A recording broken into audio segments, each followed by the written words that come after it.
Hello everyone, आपका स्वागत है मेरी क्लास में। पिछली क्लास में मैंने आपको ये क्वेश्चन कराया था, ये एक्सरसाइज का 4th क्वेश्चन कराया था और एक्सरसाइज का ये 5th क्वेश्चन इस क्लास में मैं करा रही हूँ। ये क्वेश्चन भी, ये चारों जो भी क्वेश्चन मैंने आपको कराए हैं, ये एक एग्जाम्पल 3rd है और एक्सरसाइज का 2nd क्वेश्चन, ये 4th क्वेश्चन, ये 5th क्वेश्चन, सब एक जैसे ही हैं। बट इसमें थोड़ा सा डिफरेंस ये है कि इसमें स्क्वायर निकालना है, उसका वर्ग निकालना है। और इसमें क्या बोला है, क्वेश्चन को पढ़ लेते हैं पहले। बोला है कि यूज़ यूक्लिड डिवीज़न लेमा, ये यूक्लिड डिवीज़न जो अपना यूक्लिड विभाजन प्रमेय का प्रयोग करके show that the cube of any positive integer, और उसको क्या करना है कि धनात्मक पूर्णांक को दर्शाना है कि उसका घन 9m 9m 9m+1 या 9m+8 के रूप का होता है। तो क्वेश्चन को आपने देख लिया ना। मैं पहले क्वेश्चन को समझाती हूँ क्या बोला है, फिर सॉल्यूशन पे आते हैं। अपना क्या है, अपना वो यूक्लिड डिवीजन लेमा क्या होता है, ए किसके इक्वल होता है, बी क्यू प्लस आर के।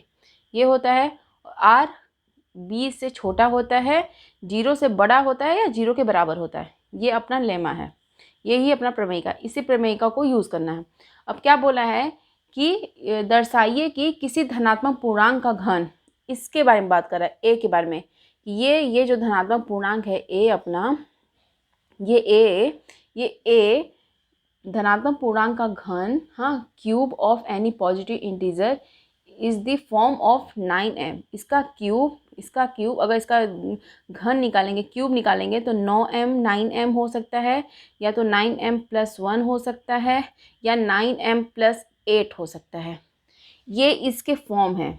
अगर आप कोई धनात्मक पूर्णांक है उसका क्यूब लेंगे तो 9m 9m+1 9m+8 के फॉर्म में आएगा। ये बोला इसमें। तो इस क्वेश्चन को करते हैं। आप समझ गए होंगे, हमें कुछ नहीं करना है, हमें कुछ भी नहीं करना।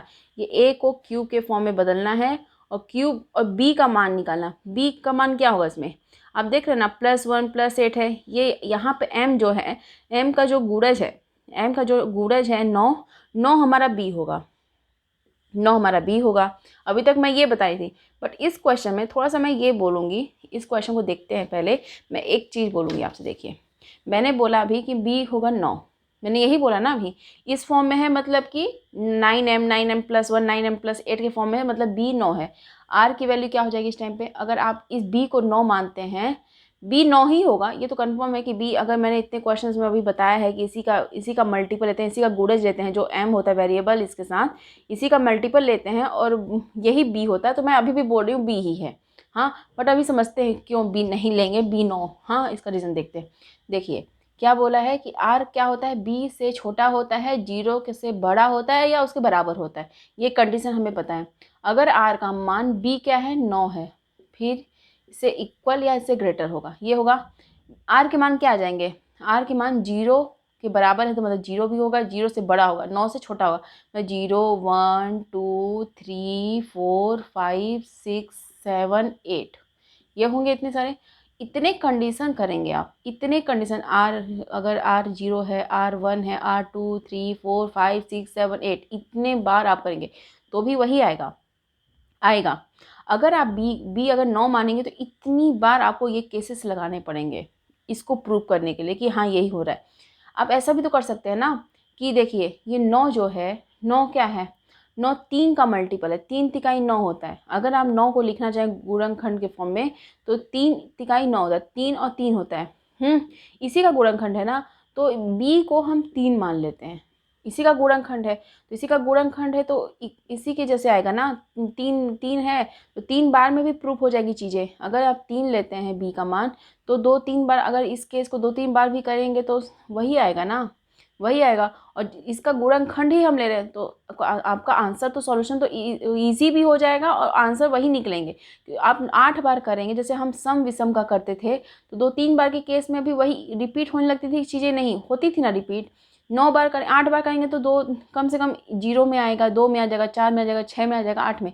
एक बार में शायद ना आए, दूसरा वाला केस आए, तीसरी वाला केस आए। तो क्या मैं बोलना चाहती हूँ, देखिए 8 बार करेंगे तो 8 बार में यही प्रूव करेंगे, रिपीट करेंगे बार बार। तो ऐसा चीज़ ले लीजिए ना, ये जो b अगर आप 9 ले रहे हैं तो b का ही गुणनखंड जो गुणनखंड में उसके आ रहा है, और 3 ही 3 है इसमें, आपको कन्फ्यूज़न भी नहीं होना है कि जैसे कि 6 है, अगर आपके सामने 6 आ रहा है मान लीजिए, हाँ आपके सामने, एक सेकेंड, आपके सामने मान लीजिए कि 6 आ रहा है, 6 आ रहा है, तो 6 में आप 2 और 3 दोनों का गुणनखंड है, तो आप कंफ्यूज हो जाएंगे कि 2 लें कि 3 लें। हाँ, तो इसमें तो आपको बिल्कुल भी कंफ्यूजन नहीं दिख रहा है, क्योंकि 3 और 3 का ही है, तो आप तो इसमें 3 और 3 तिकाई 9, 3 का ही गुणनखंड दोनों बार, तो 3 लेना आपके लिए ईजी भी हो जाएगा और आएगा आंसर, क्लियर आएगा आंसर, राइट ही आपका आंसर आएगा। ऐसा कुछ नहीं है कि गलत रॉन्ग आंसर आएगा, ऐसा कुछ भी नहीं है। हाँ, तो इस क्वेश्चन में सिर्फ यही मैं बोल रही हूँ कि जो 9 हम मानते थे, बी को 9 ना मान के बी को 3 मान लेते हैं, क्योंकि 3 तिकाई 9 होता है और इसका गुणनखंड 3 ही आ रहा है, तो 3 ही मान करके चलते हैं, केस आपके कम बनेंगे। ऐसा मैंने बिल्कुल नहीं बोला कि केसेस 3 लेंगे तो आपका आंसर गलत आएगा, बिल्कुल नहीं बोल रही हूँ। आपके लिए थोड़ा सा इजी हो जाएगा, और प्रूफ तो करना है, प्रूफ तो 2-3 स्टेप्स में अगर प्रूफ हो जा रहा है तो चीज़ें सही हैं तो सब सही ही है। तो इस क्वेश्चन को करती हूँ, फिर मैं एक बार क्वेश्चन को फिर से मैं पढ़ देती हूँ अच्छे से। हाँ, फिर उसके बाद क्वेश्चन को करते हैं। देखिए इस क्वेश्चन में क्या बोला है, देखिए कि यूक्लिड विभाजन प्रमेय का प्रयोग करके दर्शाइए कि किसी धनात्मक पूर्णांक का घन 9m 9m+1 9m+8 होता है। क्वेश्चन को एक साइड में लिख लेती हूँ मैं, फिर इसको सॉल्व करते हैं। क्या बोला है कि एक मान एक क्यू, मतलब कि उसका घन, ए का घन निकालना है, और ये किस फॉर्म में होगा, 9m या फिर 9m+1 या फिर 9m+8 होगा, इस फॉर्म में क्वेश्चन है। ये बोला है कि इसको प्रूव करना है, ए क्यूब का वैल्यू 9m के फॉर्म में हो सकता है, 9m+1 के फॉर्म में हो जाए, 9m+8 के फॉर्म में हो सकता है, ये बोला पहला चीज़। हाँ, और अपना प्रमेय का क्या है, a b q+r, यही है, ये इस प्रमेय का यूज़ करना, इस लेमा का। r क्या होता है, 0 के से बराबर, बड़ा होता है और बराबर होता है उसके इक्वल, और b से छोटा होता है। b का मान हम क्या मानेंगे, यहाँ पे 3 मानेंगे, रीज़न बता दी, स्टेप्स बहुत बढ़ जाएंगे इसलिए मैंने बोला 3 मान, इसका मल्टीपल ले रहे हैं, सही आएगा आंसर।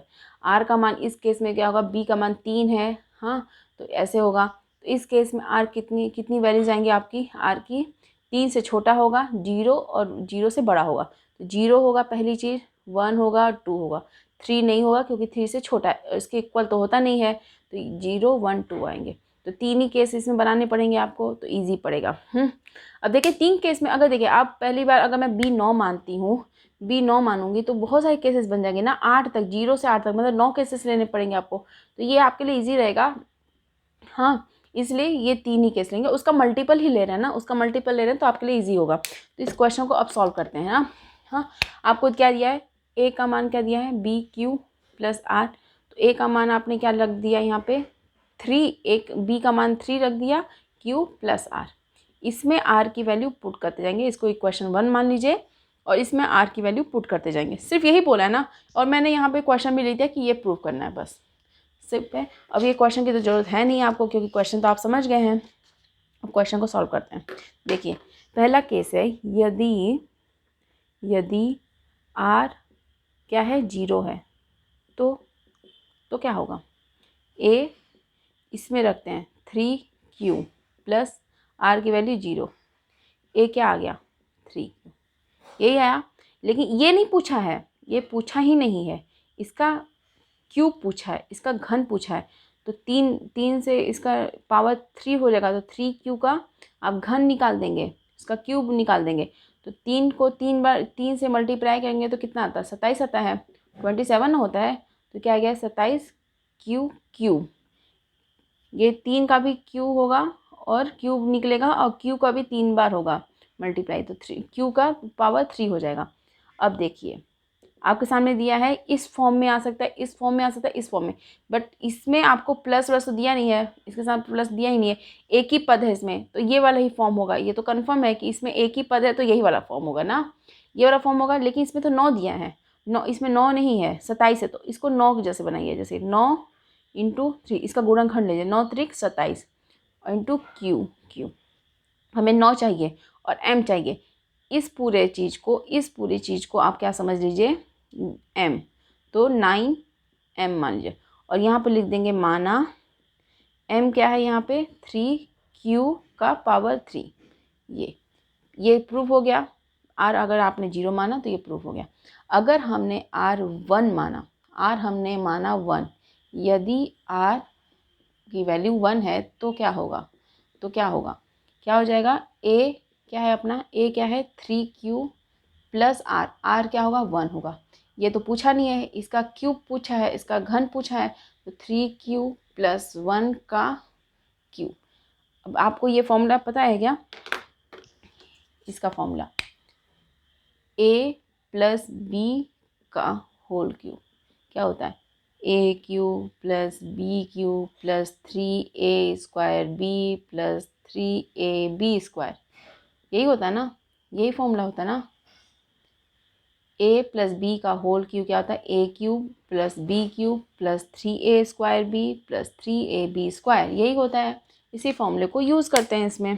क्या होगा, ए क्यूब यहाँ पे दिया है, इसका क्यूब, ये एक है पद, ये है एक, हाँ, तो इसका क्यूब 3q का होल क्यूब प्लस इसका क्यूब 1 का क्यूब प्लस 3 इसका स्क्वायर 3q का होल स्क्वायर इंटू ये b प्लस, इधर लिख देती हूँ, एक सेकेंड, फिर से इस लाइन को फिर से लिखती हूँ यहाँ पे। देखिए आपको ये फॉर्मूला तो पता ही चल गया ना, एक बार मैं इधर फॉर्मूले को लिख देती हूँ ना। देखिए a प्लस बी का होल क्यूब क्या होता है, A cube plus B cube plus 3a square B plus 3ab square, ये होता है। इसको यूज़ करना है ना, इसको यूज़ करना है। देखिए इसको देखते हैं, ए क्यूब क्या हो जाएगा अपना, इसका क्यूब 3q का होल क्यूब प्लस इसका cube 1 cube plus 3a square, A square ये a है ये b है हमारे लिए, तो a क्या हो जाएगा, a स्क्वायर 3q का whole square into 1 plus 3a मतलब 3q इंटू b का स्क्वायर, b का स्क्वायर मतलब 1 का स्क्वायर, ये हुआ। अब a क्यूब क्या है अपना, इसका 3 बार पावर लगेगा, तीन बार गुणा होगा उसका, तो क्या आएगा 27 और q का 3 बार, q के पावर 3 प्लस 1, एक का कितनी बार भी आप मल्टीप्लाई कर देना एक ही आता है, प्लस फिर 3 इंटू इसका 3 तिहाई 9 2 बार होगा तो 3 तिहाई 9 क्यू स्क्वायर, एक है मल्टीप्लाई में तो एक ही हो जाएगा, प्लस 3 ये क्या है 3 और 3 तो 9q, ये एक का स्क्वायर मतलब एक से मल्टीप्लाई का तो वही चीज़ आती है, तो 9q हो गया ये ना। अब क्या आ गया यहाँ पे 27q का होल क्यूब प्लस 1 3 9 त्रिक 27, ये 9 त्रिक 27 जगह q स्क्वायर प्लस 9q, यही है। अब ये आ गया हमारा वैल्यू, या तो इस फॉर्म में होना चाहिए या तो इस फॉर्म में होना चाहिए। देखिए इसमें +1 है, इसमें +8 है, इसमें +1 है बस, तो इसमें +1 है, अगर इसमें सिर्फ +1 है तो यही वाला फॉर्म होगा अपना। तो +1 को एक साइड कर लेते हैं और इसको इकट्ठा एक जगह पर रखते हैं ना, इकट्ठा एक जगह पर रखते हैं, तो क्या आएगा 27q का पावर q, 27q का पावर 2 प्लस 9q प्लस 1, इनमें से अब देखिए हमें 9m लाना, 9 तो 9 इसमें से कॉमन निकल जाएगा ना, 27 है तो 9 त्रिक 27 होता है, 9 त्रिक 27 होता है 9 है, तो इसमें से 9 कॉमन आ जाएगा, इनमें से 9 कॉमन आ जाएगा, ये a क्यूब है 9 कॉमन आ जाएगा, तो 9 कॉमन लेंगे तो इसमें क्या बचेगा, 27 में 9 3 बचेगा, 9 त्रिक 27 और 3 बचेगा q का पावर 3, फिर इसमें भी 27 है, 9 त्रिक 27 q स्क्वायर, इसमें 9 आपने कॉमन लिया तो एक बचेगा, तो क्यूब बचेगा बस, क्योंकि 9 के साथ q का मल्टीप्लाई है प्लस 1। ये 9, इन सबको इसको पूरे को इसको इस पूरे को आप क्या समझ लीजिए, इस पूरे को इसके जो अपने ब्रैकेट के अंदर है इसको समझिए m, इस फॉर्म में लाना है तो इसको समझिए m, प्लस में क्या है 1 है, तो यहाँ पे माना m क्या हो जाएगा 3q का whole cube plus 3q square plus q। ये सेकेंड केस भी अपना वो हो गया प्रूफ। अब थर्ड केस पे आते हैं। थर्ड केस क्या बोला है, अगर r की वैल्यू 2 है, r की वैल्यू 2 है तो क्या निकलेगा। आपने ये दोनों समझ लिया, अगर आपने ये चीज़ लिख लिया होगा तो मैं एक साइड में मिटा देती हूँ, ये वाला ही मिटा देती हूँ। आपने ये देख लिया, ये वाला केस प्रूफ हो गया, ये वाला केस प्रूफ, इसको प्रूफ करना है। तो r की वैल्यू 2 रखते हैं, आर की वैल्यू दो लिखते हैं। देखिए इसमें क्वेश्चन में कुछ है ही नहीं, बस आपको फॉर्मूले पे रख देना है। जो क्यूब बोला है तो क्यूब निकाल दीजिए, स्क्वायर निकालना है को बोला तो स्क्वायर निकाल दीजिए, कुछ है ही नहीं इसमें। बस आपको अगर फॉर्मूला वो आता है तो फिर आपको क्लियर हो जाएगा आंसर।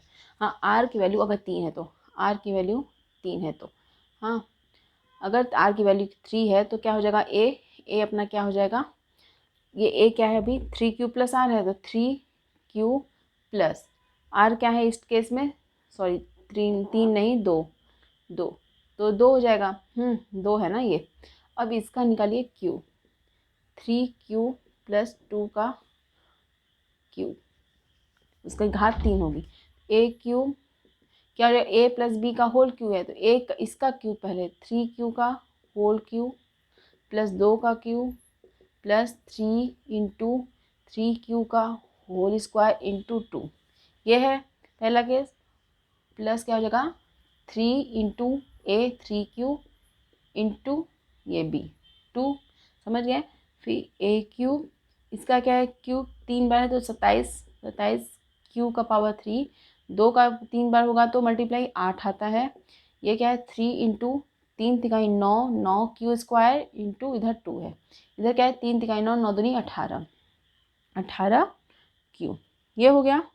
हाँ ये हो गया। अब देखते हैं ए का क्यू, ये 27 का क्यू है प्लस 8 है, इसको कैलकुलेट करते हैं। यहाँ पे 2 था तो 9 3 27, 27 में 2 कितना होता है, 2 7 दूनी 14, 2 4 5, 54 होता है, 54 क्यू स्क्वायर, इधर क्या है 18 क्यू, यही है। अब देखिए ये ए क्यू की वैल्यू आ गई, हमने इसको सिंप्लीफाई कर लिया, इसको होल क्यू जो था उसका हमने सिंप्लीफाई कर लिया उसको। अब हमें लाना इस फॉर्म, ये फॉर्म तो अपना क्लियर हो गया, ये फॉर्म भी हमने प्रूव कर लिया, दोनों प्रूव कर लिया। अब ये बचा, इसमें 8 है, इसमें 8 है, इसमें देखिए इसमें 8 है, यही वाला केस बनेगा, यही फॉर्म बनेगा। साइड में 8 लिखते हैं, इसको और इन सबको एक साथ लिखते हैं, 27 क्यू का power Q plus 54 Q square plus 18 Q, यही है। हाँ ये हो गया, एक सेकेंड, ये ना 2 का होल स्क्वायर होता है, 2 का होल स्क्वायर क्या होगा यहाँ पे, ये आपको दिख नहीं रहा है क्या, एक बार आप एक सेकेंड, थोड़ी सी मिस्टेक हो गई। यहाँ पे क्या है 3a इंटू बी का स्क्वायर होता है, तो 2 का स्क्वायर होगा तो 2 दूनी 4 होगा, ये तो 18 दूनी 36 हो जाएगा, ये 36 आएगा, ये 36 आएगा, ये 36 आएगा। हाँ आपको एक सेकेंड, ये 36 आएगा, ये 36 होगा। क्योंकि मैंने वो 2 का पावर 2 नहीं किया था, गलती से मिस्टेक हो गया था मुझसे, तो ये 36 होगा। तो ये क्या हो जाएगा, ये 36 हो जाएगा। हाँ 36 क्यू, हमें क्या लाना है, इस फॉर्म में लाना है, और 9 चाहिए। तो 9 के लिए हम क्या करेंगे, 9 इसमें से कॉमन लेंगे, सबसे कट जाएगा, 9 3 27, 9 6 54, 9 चौक 36, तो 9 कॉमन ले लेंगे, तो 9 3 27, 3q का होल इसका q, और 9 6 54, 9 6 54 होता है तो क्यू स्क्वायर प्लस 9 चौक 36 होता है क्यू प्लस 8। हाँ इन सबको मान लेंगे m, 9m प्लस 8, और m यहाँ पे क्या होगा, m 3q का हो q प्लस 6q का होल स्क्वायर 4q, ये यहाँ पे m हो जाएगा, और ये आपका प्रूफ हो गया। तो a क्यूब क्या हो जाएगा इस केस में, ये a क्यूब इस केस में क्या है, यहाँ पे हमने यहाँ पे 9m माना है, ये चीज़ें ऐसे हैं, इसको 9m माना है। a क्यूब फर्स्ट केस में a क्यूब ये आया है, सेकेंड केस में 9m प्लस 1 आया था, थर्ड केस जब हमने 2 रखा तो ये आया 9m प्लस 8, जहाँ पे m की वैल्यू ये है, m की वैल्यू ये। देखिए m क्या दिया है, कोई पूर्णांक है, m पूर्णांक है, m पूर्णांक है, पूर्णांक क्या होता है अपना 0 1 2 3 या -1 -2 -3, इसकी वैल्यू कुछ भी हो सकती है, ये कुछ भी हो सकता है। हाँ तो इसकी वैल्यू कुछ भी हो सकती है, देखिए इस केस में ये आया, इस केस में इधर ये आया, तो कुछ भी, m पूर्णांक है यहाँ पे आपके लिए। तो इस केस में ये हुआ।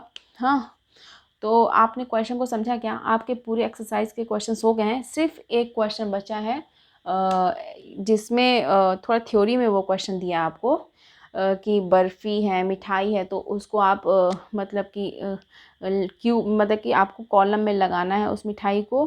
फिर सबसे कम मतलब कि सबसे कम एरिया जिसमें वो स्पेस को घेरे, तो उस वो क्या बनेगा, वो केस कैसे बनेगा, उस मतलब कि उसकी वैल्यू क्या होगी जिसमें कम लाइन लगे, कम स्तंभ लगे, कम कॉलम लगे और मिठाइयाँ आपकी अच्छे से प्रॉपर तरीके से रखी जाएँ। जैसे कि एक बड़ा सा थाली है, हाँ, एक बड़ा सा थाली है, उसमें मिठाइयाँ आपके पास 50 हैं। इस 50 मिठाई को आप कैसे रखेंगे, इस मिठाई को ऐसे करके कॉलम बना के, रो बना के ऐसे रखना है कि जिससे कि ये थाली ना कम जगह भी घेरे, मतलब कि लंबाई में चौड़ाई में कम जगह घेरे और आपकी मिठाई इक्वल इक्वल लाइन में आए, मतलब इक्वल इक्वल बटे। जैसे कि अगर चार चार आपने कॉलम बनाया तो उसमें जितनी, अगर इसमें 4 मिठाइयाँ, इस कॉलम में 4 मिठाइयाँ तो इसमें भी 4 रहें, इसमें भी 4 रहें, ऐसे। तो इस टाइप का एक क्वेश्चन है, उसके लिए मुझे एचसीएफ और एलसीएम ये होता क्या है, अभी एचसीएफ एलसीएम होता क्या है, इसका मतलब क्या होता है, इस मतलब को समझाना पड़ेगा आपको। देखिए इसमें एचसीएफ निकालना है, लेकिन क्यों, आपने पहले, और मुझे पता है कि आपने ये एक्सरसाइज या ये चैप्टर आपने कंप्लीट कर लिया, अपने साइड से आपकी क्लासेस चल रही होंगी, आपकी कंप्लीट हैं, आपने ये भी सीख लिया है कि इसमें एचसीएफ निकालना है। लेकिन एचसीएफ निकालना क्यों है, एचसीएफ का रीज़न क्या है, एचसीएफ निकालने का रीज़न क्या है ये। और एलसीएम, एलसीएम कब निकालते हैं, किसी क्वेश्चन में एलसीएम निकालना है या किसी क्वेश्चन में एचसीएफ, जब आपको बोला नहीं है डायरेक्टली कि एलसीएम या एचसीएफ लेना है, अगर वो थ्योरी में दिया है, वो क्वेश्चन थ्योरी में दिया है, तो आपको कैसे पता चलेगा कि इसमें एलसीएम लेना है या एचसीएफ लेना है। इस कॉन्सेप्ट को, इसके लिए ना आपको एचसीएफ और एलसीएम ये होता क्या है, इसके बारे में आपको बहुत ज़्यादा जानना ज़रूरी है। क्योंकि देखिए क्वेश्चन करना ईजी है कि हाँ आपको एचसीएफ निकालना था, एलसीएम निकालना था, बट क्वेश्चन आपको थ्योरी में दिया रहेगा तो उस क्वेश्चन से ये पता करना कि वो एलसीएम निकालना है, एचसीएफ निकालना, उसके लेना है, ये होते क्या हैं दोनों, इनमें डिफरेंस क्या है, ये आपको जानना जरूरी है पहले।